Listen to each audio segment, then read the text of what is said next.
now we're inside a vertical aquaponics farm.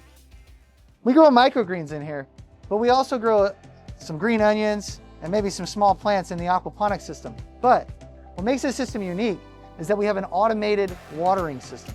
So the water goes into the top through manifolds and then trickles its way down, each time raising and lowering. And what this does is it tricks the plants into thinking it's springtime. But one of the things that's really hard to explain is that the food supply that we have in America today is getting a little bit overextended, meaning that we'd more like food to be produced locally. And that's something that we're trying to do here, is get you local food that's cut and delivered the same day or within a day, and not 12 days or 7 days, where it's coming from far away, like California. Now in this farm, we were limited on space. It's only 350 square feet, but in that 350 square feet, we're able to produce over 1,000 pounds of microgreens, sprouts, like broccoli sprouts, radish, red acre cabbage, and we're also able to produce in our rock media bed, which I'll show you in a second, a huge amount of green onions. But the way we get our seeds is from outside suppliers. And if you've been watching any documentaries or you know what's going on, the seed supplies are controlled by a very narrow group of people. And the risk of cross-contamination from seeds is very high. This is admitted on the FDA website, under sprouting guidance on the USDA, even the Washington State Department of Agriculture. They have strict regulations on sprouting and microgreens so that they can ensure that there's no cross-contamination. What this facility is missing is a seed farm. And in 350 square feet, we're not able to make enough mothers to be able to produce the seeds. You see, if you look right over here,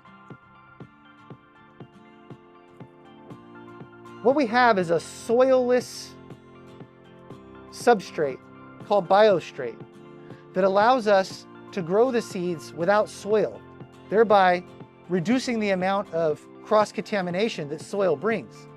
You see, soil has been evolving and changing for millennia, and there's all kinds of bacteriological organisms that live inside of it.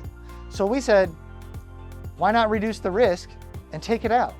And that's what we did. This is able to hold the moisture in and allow us to rapidly produce microgreens on a pretty epic scale, considering this is only 350 square feet and there's 45 levels. We're gonna change the way we eat. We're gonna change the way we grow our vegetables. Vegetables are something that aren't cooked many times. And if you don't cook the vegetables, you can't guarantee you kill the bacteria. So how do you get rid of the bacteria? What you do is you prevent the bacteria from entering the grow environment. You seal the room completely. You use caulking. You seal every possible way for an insect to get in, for anything, even air. You're gonna control that. Step 2, you coat the wall again with poly-white plastic. Many of you have probably seen this from cannabis operations. Step 3, and then you use air purification. We have 2 air purifiers, one in the decontamination room, and we have a second one in the grow room that's twice as powerful. It filters all the air in the room 2 times every 60 seconds. Why? Because we gotta remove all those spores from the facility. We gotta remove all the mold contaminants. We gotta remove everything. And by keeping this facility clean, by keeping up with inspections, by keeping up with food processing licenses, it allows us to have that third-party check and balance on our system, and it keeps us operating at maximum proficiency. Because there's nothing like renal failure, okay, from an E. coli contamination. There's nothing like having to have your kidneys replaced because they're not working anymore because you ate some lettuce. So come over here real quick. I'm gonna give you a breakdown of how it works. Over here we have a rock media bed. Go ahead and get a shot of that real quick. Oh yeah, this will be for full-grown plants. Things like green onions, basil, mostly green onions though, because green onions are always in high demand. You gotta have your green onions, right? Imagine if your green onions were fresh, completely clean, woo, delicious. They grow fatter because you have a perfect nutrient balance, because right below this rock media bed, which is 12 inches deep, is a fish tank. And in there, we have fish of the cichlid genus that produce perfect amount of nutrients for the system to maintain a balance of nutrition. So the water gets pumped out of the fish tank that's below this rock media bed, up into the rock media bed, and then there's a unique bell siphon system that when the water gets up to 12 inches, it just drains. So that way we don't flood the plants with water. They're not actually in the water, they're just getting water like they would in the springtime. The water level in the ground fills up, then it drains. We have two 11-stage reverse osmosis water filters. And the reason for this is when the water comes in, you don't know what it's got. I mean, sure, you get, water tests done by the city or state every year, tells you what the approximate nutrient values are, but that can fluctuate from time to time. We didn't want to take the risk. So for microgreens, we don't use aquaponics water, we use pure 11-stage reverse osmosis filtered water.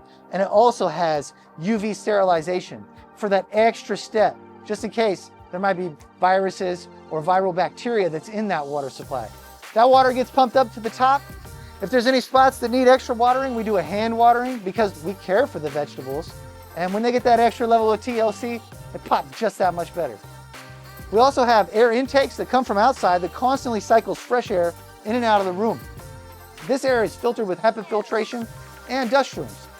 And if you do that and keep that proper amount of air circulation going inside of the room, optimize the humidity with dehumidification, which we have too.